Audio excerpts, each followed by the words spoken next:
All right, we're ready for Joshua chapter 23, and we are going to spend just a moment reviewing where we've been in the previous chapters,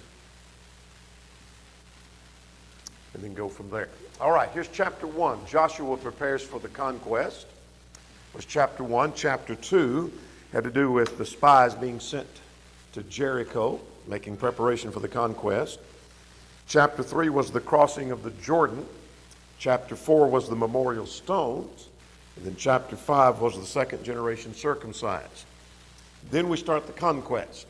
The central campaign comes first, and so we have the conquest or taking of Jericho. We have the defeat at Ai. Then we have the success at Ai, chapter 8. Then we have in chapter 9 the treaty with the Gibeonites, a mistake they made.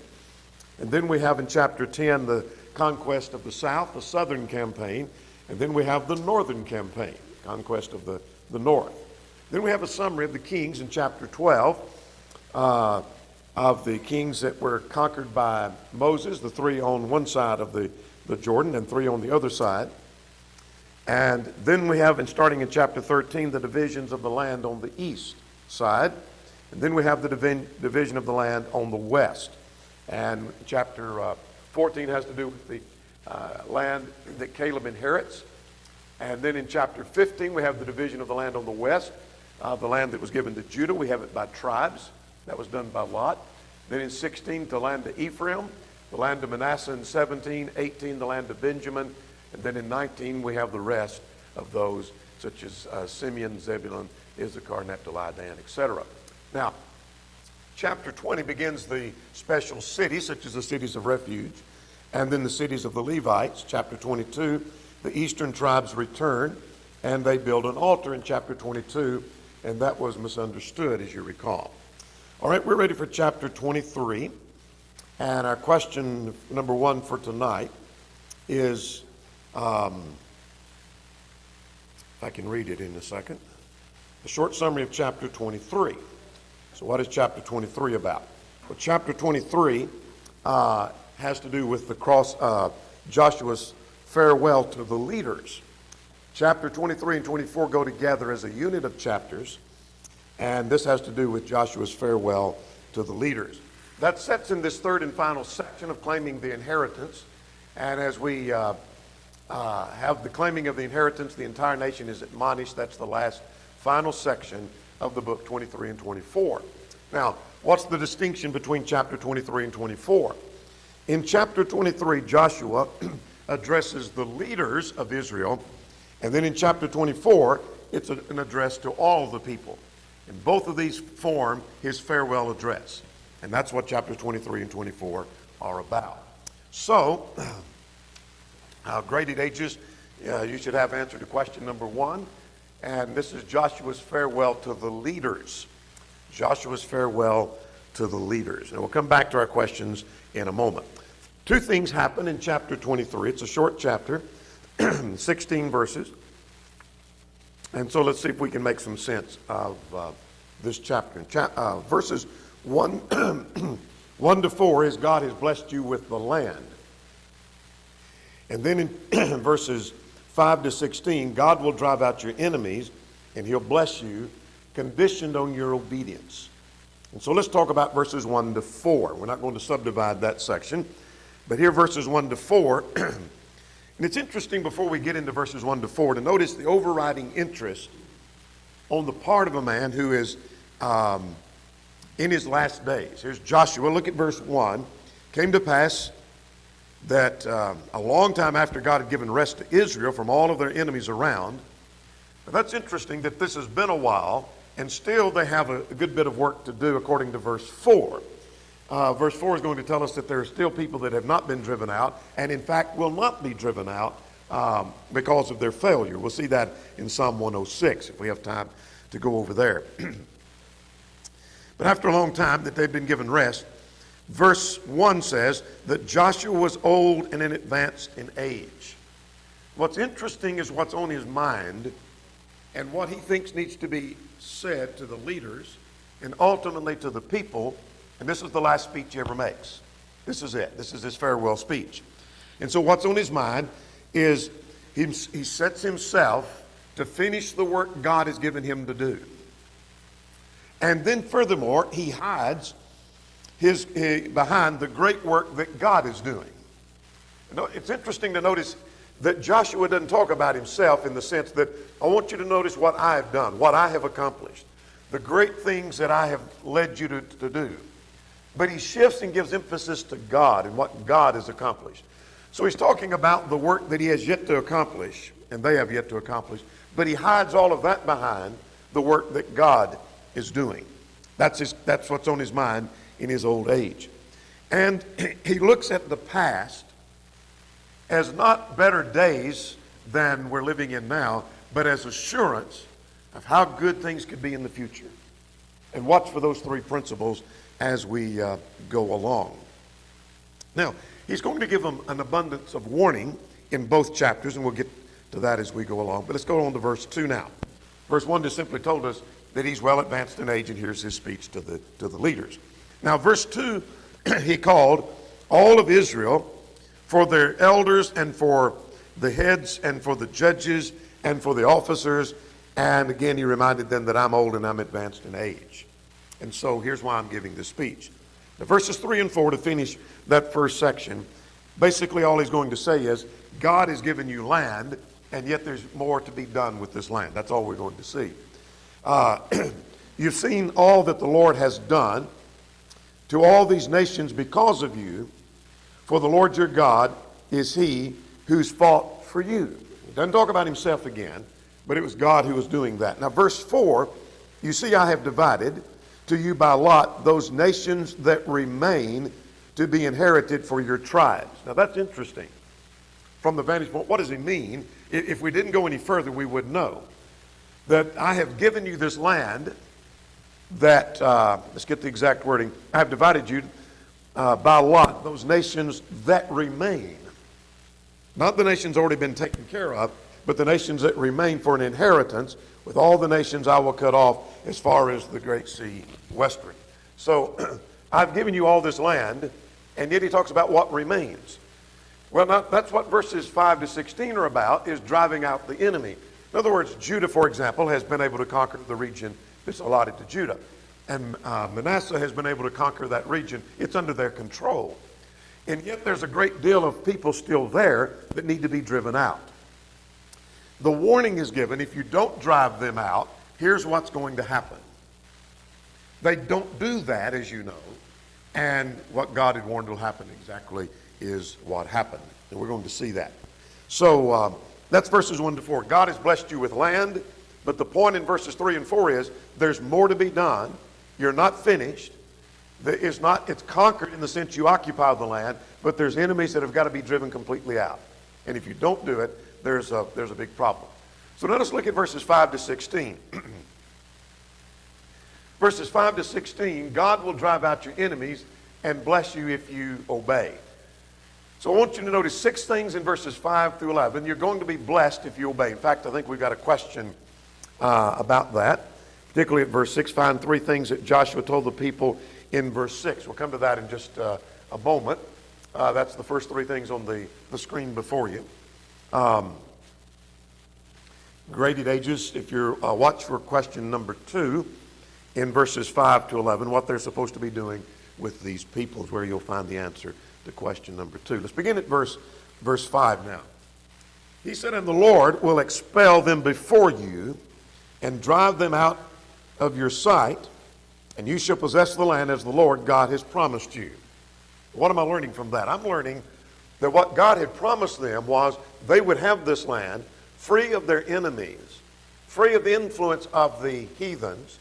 The Canaanites would all be gone, but they've got to do the work of getting the people out. So once you do that, then you're going to have the land just like God intended for you to have. But until then, it's not going to be what God wanted you to fully have. Now notice at verse 6. Let's start noticing the things that they need. Therefore be very courageous. It's going to take courage. For example, like where Caleb is going. Caleb goes to the mountain region where the giants are, and they need to be driven out. It's going to take courage to do that. As one writer said, courage is being scared to death and saddling up anyway. Courage is not when you're unafraid. Courage is when you are afraid and you face the challenge and you do it anyway. So they need to be courageous. When they're scared of their enemy, they're not sure how this is going to go, and they do it anyway because God told them to drive them out. So number one, be courageous. Secondly, look at verse 6. And do all that is written in the book of the law of Moses. So secondly, keep the law. Don't just keep most of the law, but do all that is written in the law. And when it comes to New Testament times, there are people, even Christians, who will argue that it's really, really hard to do all that God would have you to do. And it's just really hard to keep the commandments God has given us. We can make a stab at it, but we just can't really do all the commandments. And yet, under the Old Testament, they were able to do that, or why would God command them to do that? It's not that they couldn't do that, they didn't do that, but they could have kept every one of the commandments. And if you say, well, no, they couldn't, name one commandment they couldn't keep. What would it be? What would be the commandment? And what command has God given us today that we can't keep, that you'd say, I can do them all, but that one just can't be done? What would it be? We can do all that God would have us to do. So do all that is written in the book of the law. Now here's the third thing, verse 6. Lest you turn aside to the right or to the left. So, you're going to be blessed if you're courageous, keep the law, and you don't turn to the right or the left. What is the idea of turning to the right or the left? In other words, you stay on that narrow path. You don't go to the right or to the left. You don't go, I don't know that he's talking here about right being conservative and left being liberal, but it would represent that principle at least, that you don't go in either direction. Don't be more liberal than God. Don't be more conservative than God. You just stay right with God. Don't turn to the right or to the left. Now, don't decide I'm going to go further in this direction because that's the way God's going. I want to go even further than God. It's possible that I can be more conservative than God. Look at verse 7 now. This gets to the key of what this whole section is about. Don't mingle with the nations. Let's get the picture. Lest you go. Now, if you do this, the wording in verse 7 implies that if you do these three things in verse 6, then you won't have a problem keeping verses 7 to 10. How do I know that? Because unless you go in among the nations, these who remain among you, in other words, be courageous, keep the law, don't turn to the right or the left, and you will not be going in among these nations. You're going to drive them out because God had told you to. Now, what happens when you go in among the nations? You shall not make mention of the name of their gods, nor cause anyone to swear by them, nor shall you serve them or bow down to them. And we'll get the rest of that in a moment. Now, they were forbidden to even make mention of the name of their gods. Now, what is that about? Do you think that meant that that if there was a god that had a certain name over here, that they were forbidden to even call that god by its name? I don't think so. I don't think that's what he's talking about. And you say, well, why would you say that, or how could you say? Well, for example, in the Old Testament, like the book of Jeremiah, some of the gods were mentioned by name. For example, Molech would be one. Any Jew could read the scriptures, couldn't they? The law was read every Sabbath. The scriptures were read every Sabbath. Could they not read the section where the idol was mentioned by name? Could they not read that? Well, certainly so. I don't think he's talking about mentioning the name, like we can't mention the name Molech. But it's the idea, I think, of mentioning in praise or in admiration. So don't talk of their idols, and don't talk of their gods, and don't talk of their religion in admiration of their religion. Don't talk of them and serve them in any way, because this talking of them and your familiarity with that could ultimately lead to your praising of their gods. And let's go back and get verse 7 in that context. Do not make mention of the name of their gods, nor cause anyone to swear. In other words, you mention them in admiration, you mention them in praise, or saying good things, or aren't they lucky they have a god like Molech that doesn't punish them like our God does? That kind of talk would lead to serving those idols and bowing down before them. Now verse 8, but, here's a contrast, you shall hold fast to the Lord your God as you have done this day. Now that sounds like they hadn't violated the law of God. I think he's talking about the nation as a whole. For example, in the conquest, they had made some mistakes, didn't they? They had made mistakes like Achan did. So he's not saying nobody had ever violated the law. What he's saying, as the nation as a whole, they've done pretty good to this point. They're going to drift in the future. And he warns them about that. But so far they've done fairly well. Now verse 9. For the Lord has driven out. Let me go back to verse 8 though. Verse 8 is a contrast.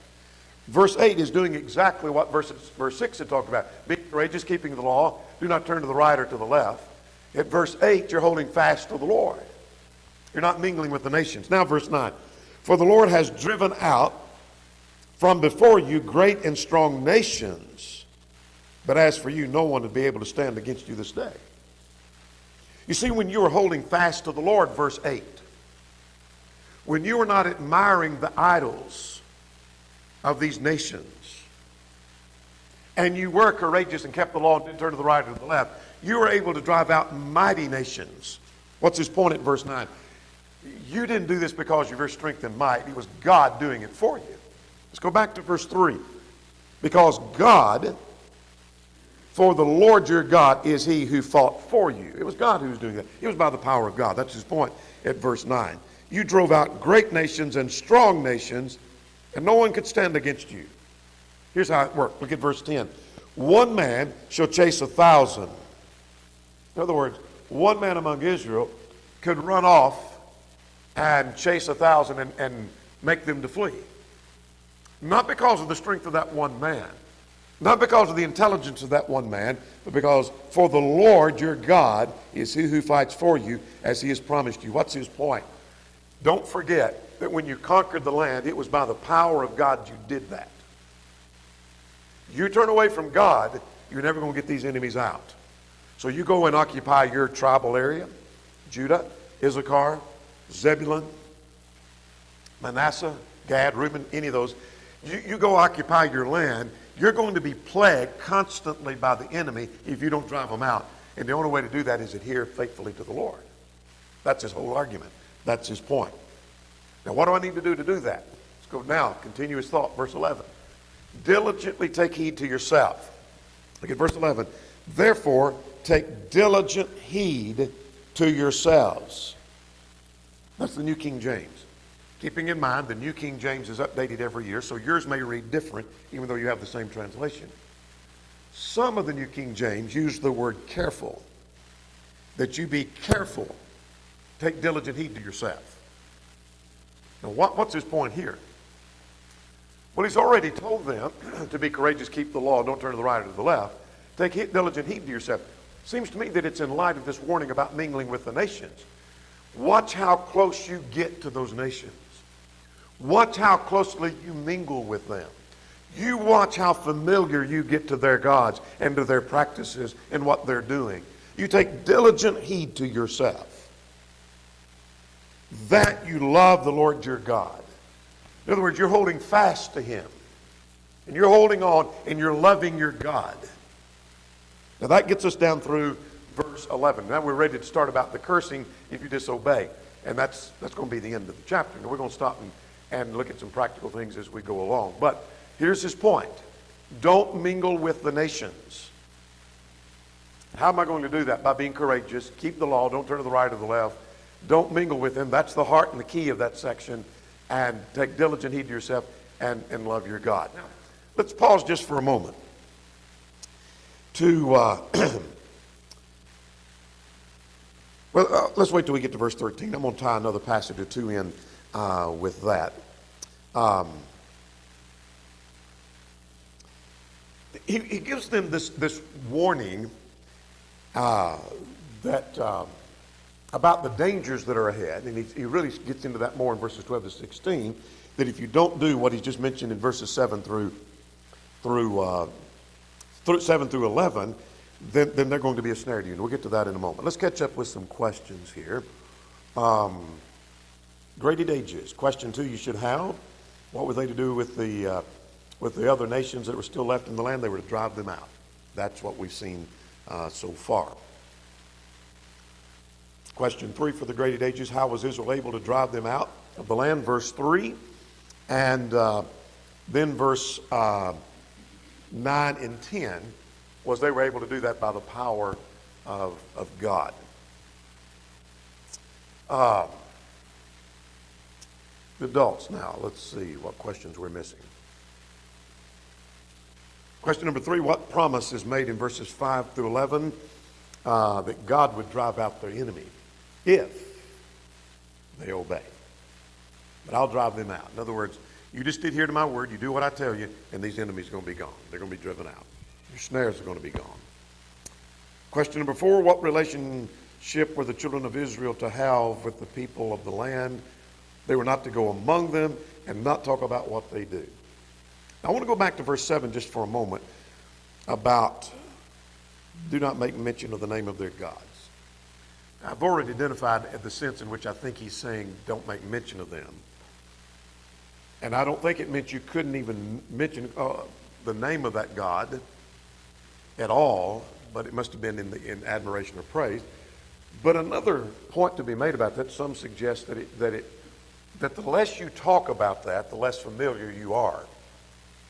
There are just some things that we ought not talk about. And the less we know about it, the less we talk about it, and the less discussion there is of it, then the better off God's people are going to be. For example, some of the practices of the homosexuals and what they do and how they operate and how they live. In dealing with a homosexual once, I had somebody who had worked among them a good bit tell me far more than I wished I even knew. I know a lot more than I wished I didn't know half of what I know. But the more we talk about that, and as if it's a common thing, and the more familiar we become with that, familiarity makes people more comfortable with doing the things we talk about. And that may be part of the idea of verse 7. Now let's go to verses, let's see, did we finish the questions? No, what two things, question number 5. What two things were the people told to do in verse 11? To take diligent heed and to love the Lord. All right, now let's go to point B here. Cursed if you disobey. His point here simply in these verses 12 to 16 is that if you don't do what I told you, just the opposite of what we saw in 7 through 11, if you don't do what I tell you, and you disobey, and you don't adhere to the Lord, and you don't hold fast to Him, and you mingle with the nations, you're not going to be driven out. It's going to be a curse to you, and you're going to go into captivity. So what we have in 12 to 16 is basically a prophecy of what's going to happen in the rest of the Old Testament. You want to know what's going to happen in the period of the judges? You want to know what's going to happen in the period of the kings? Then these verses are going to tell us. So let's start at verse 12. Or else, indeed, if you go back and cling to the remnant of these nations, the nations aren't still there as a whole, it's just a remnant there. So they've driven out the people, not all of them, but there's pockets still there that need to be dealt with. But if you go back and cling to those nations, those that remain among you, now verse 12 is going to identify what he means about the danger of remaining, verse 7, and making mention of their gods. This is what could easily happen. And make marriages with them and go into them and they to you. You leave the nations there and you don't drive them out. They're going to be your close neighbors, and the next thing you know, your children are going to be marrying their children. And you'll be giving your daughters to their sons, and your sons will be marrying their daughters, etc. This is all going to take place, and you're going to be marrying one another. And then you get more familiar with their gods, and then you bow down and you worship them. We'll see more about that in a moment. Now, verse 13. Know for certain that the Lord your God will no longer drive out the nations before you. In other words, the Lord's promised to drive them out, but they're not going to happen if you start mingling with the nations. Graded ages, here's two words you're looking for. And question 4, number 13, verse 13. Know for certain the Lord will no longer drive out the nations before you, but they shall be snares and traps to you, and scourges on your sides, and thorns in your eyes, until you perish from the good land which the Lord has given to you. In other words, you leave them in, and they're going to be a snare in your side. How so? They're going to influence your families. They're going to marry into your families, and you'll marry into their families, and they'll lead you astray. We're going to see that from Psalm 106 in just a moment. Now, what I want you to notice, go back to verse 7 in principle, and I want to make a practical point here. At verse 7, there's this idea of familiarity, making mention of their gods, talking about their gods. And your familiarity, though you may not bow down before them yet, your familiarity with them. You get to know the people by marrying them and mingling with them, verse 12, verse 13. And the next thing you know, that leads to them being snares and a temptation and thorns in your eyes. And the next thing you know, verse 7, you're bowing down before their idols. What that's describing is the gradual nature of apostasy. The gradual nature of departure. It begins with association. It leads to discussing their practices, and the next thing you know, you're participating in the very same thing they do. Now, we've done this before, but make a note. You might make a note that Psalm 106, the historical psalm, well describes what took place. So Psalm 106 is telling exactly the problem that developed because they didn't do that. So let's turn to Psalm 106. What is Psalm 106? It's a historical psalm. It's about Israel's sin. It takes them from Egypt to the time of Babylon. It covers a wide range of history. Let's begin with the wilderness period in verses 13 to 33. Psalm 106, verses 13 to 33. We won't read that. He's talking about in the wilderness, how they envied Moses, verse 16. They rebelled by the idolatry, verse 19. They forgot their God. You see, they're doing the very thing. God said, hold fast to me, love me. All the principles we had on the screen just a few moments ago. Verse 24, they didn't believe in his word. In other words, they rejected faith in God. Now let's drop down to verse 34. You probably have this marked in your Bible, this progression of thought. If you don't, this would be a good time to do that. Notice that they did not destroy the people concerning whom the Lord commanded them. Now, where we're reading in our passage over here in Joshua 23, he's telling them, you go through and destroy the people. Drive them out. And I'll be with you if you just obey me. This psalm said they didn't do that. In other words, they did not separate themselves from the world. Now let's think about practical application to us. They didn't separate from the world, and when we don't separate from the world, there may be a problem. Let's see what it led to. Now verse 35. But they mingled with the Gentiles. You might underline the word mingled. Why were they mingling with the Gentiles? Because they didn't drive them out. That's what the warning is here. If you don't drive them out, next thing you know, you're going to be mingling with them. Mingling with itself may not be the sin. It's the fact that you didn't drive them out and you're getting familiar with them. They mingled with the Gentiles. If we're not separate from the world, we're going to mingle with the world. You never will mingle if you separate. That led to a third thing. Verse 35, and learned their works. How'd they learn their works? By mingling with the Gentiles. See, they never would have learned them if they weren't getting familiar. That may be what verse 7 is talking about their idols. Tell me about this idol. Tell me about how it works. What's this idol done for you? And etc. Getting familiar with what they're doing. It's like a person who doesn't drink, but sure is inquisitive about what do you do? I know you go by the bar every afternoon after work. What do y'all do there? What kind of music y'all listen? What kind of drink? I don't even know how to order drinks. So how do you order a drink? And how do you mix drink? Tell me. I want to get familiar with that. I don't want to drink, but I just want to know. The more familiar I get, the more likely I'll be involved. Now let's go further. Psalm 106. So they did not separate. They mingled. They learned their works and served their idols. How on earth did Israel ever reach the point they're bowing before idols? They're bowing before idols because they learned the works of the... Why are they doing that? Because they mingled with the Gentiles, because they didn't drive the people out. If they'd have driven the people out, there would have been no mingling, there'd have been no learning, there'd have been no serving of the idols. They've reached the point of serving idols, but they didn't stop there. Let's go further. Look at verse 37. Verse 36, and serve their idols, which became a snare to them. It's exactly what Joshua told them would happen. And they even reached the point they sacrificed their sons and their daughters to demons. They're not just bowing down before idols. They've gone so far they're taking their own children and burning them to idol gods. They never would have done it were they not serving idols, which they would have never done had they not learned their ways, which they would have never done if they were not mingling, which they would never have done if they drove them out. Now back to the practical point, back in our passage in Joshua 23. The gradual departure starts with association. And then we get familiar with their practices, and then the next thing you know, we're doing what they do. So that's why we need to teach our children about association with ungodly people. You see, they associate with them and they mingle with them and they learn their ways.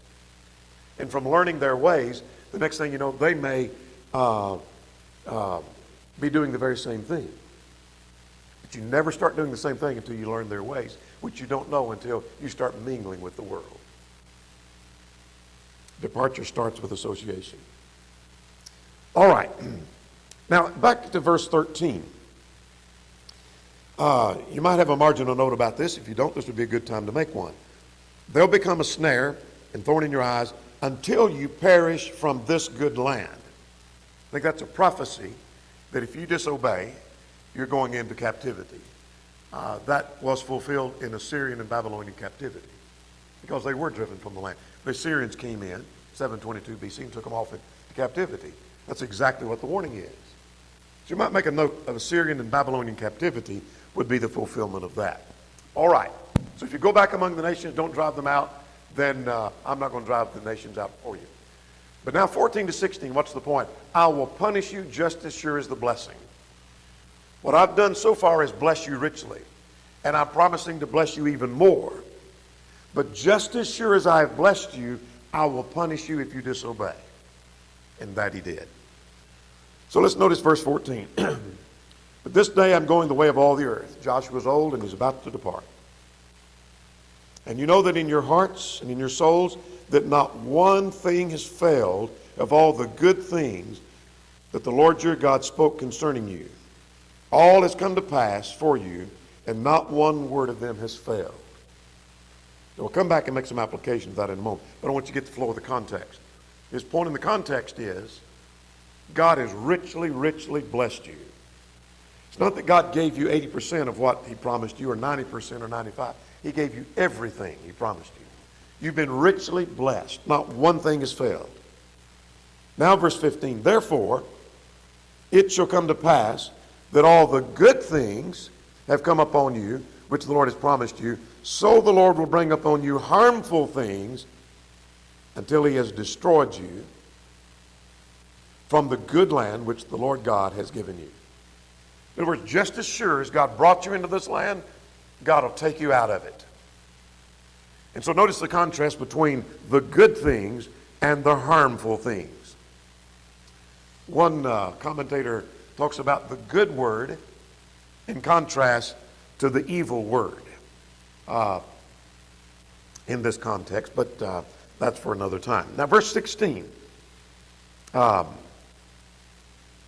When you have transgressed the covenant of the Lord, which he's commanded you, and have gone and served the other gods and bowed down before them, then the anger of the Lord will burn against you, and you shall perish quickly from the good land which he has given to you. Now, what's interesting about this is they have just occupied this land. They've just divided it up, and they're excited to have their own land. They hadn't even driven out all the enemies. And God is saying, you're going to leave this land. It's going to be driven. You're going to be driven from it if you don't heed what I'm telling you. Now let's go back and notice a couple of points before we quit. You might underline and make a mark or note at verse 14 and actually 14, 15, and 16. 3 times he makes the point the Lord has given you the land. Start at verse 16. The good land which he has given you. The land has been given. End of verse 15. the good land which the Lord has given you. It has been given. I'm making a point about that. That's in our questions.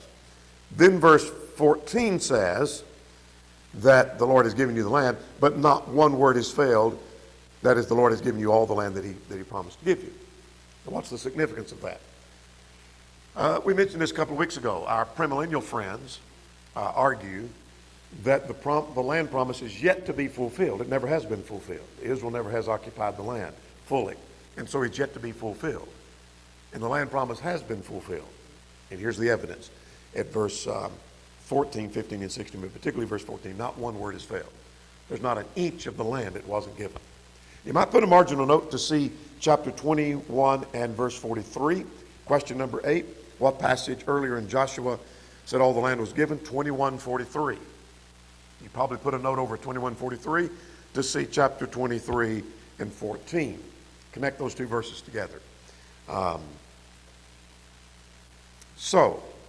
Question number 7, what all of the land has been promised, that had been promised, was given to Israel? And the answer is, or was all the land that was given to Israel, that was promised given to Israel? And the answer is yes. Question number 9, what do verses 14 and 16 tell us about the idea of the land is still promised to Israel? None of it's still promised to Israel. Here's a quick outline. We've got time to do this. From Wiersbe. He's always got a different outline from one book to the next. He takes a chapter and outlines it one way, and then in another book he outlines it a different way. Not contradictory, just a different approach. I like this little outline. That chapter 23, Joshua has a review of the past, verses 3 and 4. They've conquered the land, the Lord given it to you. There's the promise for the future. He'll drive out your enemies. And here's the responsibility for the present. You need to be obedient, or you're going to not have the promise of God. All right, let's talk about a couple of questions and practical things, and then we'll be done. I think we've got all the adult questions. Graded ages, question 5, how much of the land was promised did Israel receive? The answer is all of it. Now, here's some things I learned from Joshua 23. Remember, this is just half of his speech. The rest of it is in chapter 24 as we finish that next time. And then the next week is a review, and we'll pull it all together. So here's some practical things. That it takes courage to do what God has said. It doesn't matter what it is. It takes courage to do what God has told us to do, verse 6. I learned from verse 5, verse 10, verse 14, the Lord keeps his promise. He promised to give them the land, and he gave them the land. If they obeyed, he's going to drive out the enemy. If they disobeyed, he's going to drive them out of the land. God kept his promise. He did exactly what he said. I learned some lessons about responsibility before God. To keep the law, verse 5. Don't ever veer to the right or to the left. Take heed to yourself and to love God. It's practical stuff there. For verses 12 and 13, God helps those that help themselves. Go back to verse 12 and 13. That if you cling to the nations and marry them, then you're not helping yourself. So I'm not going to help you. But if you separate and drive them out, then I'm going to be with you and I'm going to bless you. God helps those who help themselves. The land promise has been fulfilled. Verse 14, disobedience stirs the wrath and the anger of God. And then all the land promises have been fulfilled. Not 1 inch of the land is yet to be fulfilled. All right, we're going to stop at that. We've got 2-3 minutes left. We're going to stop at that point. That's Joshua's first half of his speech to the leaders, and now through all of Israel is the rest in chapter 24. We'll stop at that point.